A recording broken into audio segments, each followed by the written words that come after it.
Hello സുഹൃത്തുക്കളെ, നമസ്കാരം കേട്ടോ. ഉമർ ഫാറൂഖ് ആണേ.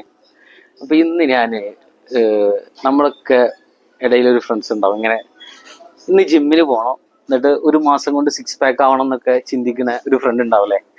അപ്പോൾ അങ്ങനത്തെ ഒരു കഥയാണ് ഞാൻ ഇന്ന് പറയുന്നത്. ഒരു നാട്ടിലൊരു യുവാവ് ഇതേപോലെ ജിമ്മിന് പോയിട്ട് 6 പാക്ക് ആക്കണം എന്നൊക്കെ വിചാരിച്ച്, ഫിറ്റ് ബോഡി ആക്കണം എന്ന് വിചാരിച്ചിട്ട് ആള് ജിമ്മിന് പോയി ജോയിൻ ചെയ്തു. അങ്ങനെ ട്രെയിനർ പുള്ളിക്ക് വേണ്ട ഡയറ്റൊക്കെ കൊടുത്തു. അങ്ങനെ പുള്ളിയോട് പറഞ്ഞു, പൊരിച്ചത് ഓയിലി ഫുഡുകളൊന്നും കഴിക്കരുത്. അപ്പോൾ ട്രെയിനറോട് അയാൾ പറഞ്ഞില്ല സർ, ഞാൻ ഇന്ന് മുതൽ ഫിറ്റ് ബോഡിയാണ്, നല്ല മെയിൻറ്റെയിൻ ചെയ്ത് ഡയറ്റ് മെയിൻറ്റെയിൻ ചെയ്ത് പോവുകയാണ്. അങ്ങനെ 1-ാമത്തെ ദിവസം പുള്ളി ജിമ്മിന് പോയി മടങ്ങി വരുമ്പോൾ തൊട്ടപ്പുറത്തുള്ള പൊരിക്കടയിൽ നിന്ന് അസലായിട്ട് നല്ല പഴംപൊരിയുടെ സ്മെല്ല് മൂക്കിലേക്ക് ഇങ്ങനെ വരിക. അങ്ങനെ പുള്ളി എന്ത് ചെയ്തു, നേരെ അങ്ങോട്ട് പോയി ഒരു പഴംപൊരി അല്ലേ, കുഴപ്പമില്ല എന്ന് വിചാരിച്ച് അങ്ങനെ ഒരു പഴംപൊരി കഴിച്ച് ഫസ്റ്റ് ഡേ. അപ്പം ഡയറ്റ് കാര്യങ്ങളൊക്കെ മനസ്സിൽ ഓർത്തുകൊണ്ട് ആള് ഒരു പഴംപൊരി കഴിച്ചിറങ്ങി. 2-ാമത്തെ ദിവസം അത് 2 പഴംപൊരിയായി.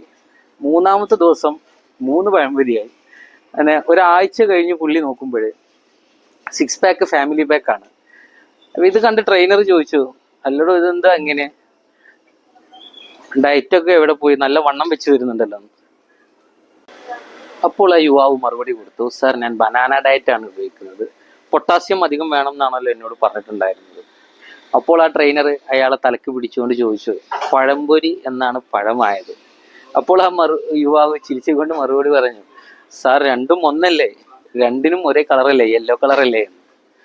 സുഹൃത്തുക്കളെ, ഈ കഥയിൽ നിന്ന് നാം മനസ്സിലാക്കേണ്ടത് എന്താണെന്ന് വെച്ചാൽ, ലക്ഷ്യം നേടാൻ ദിശ ശരിയായിരിക്കണം.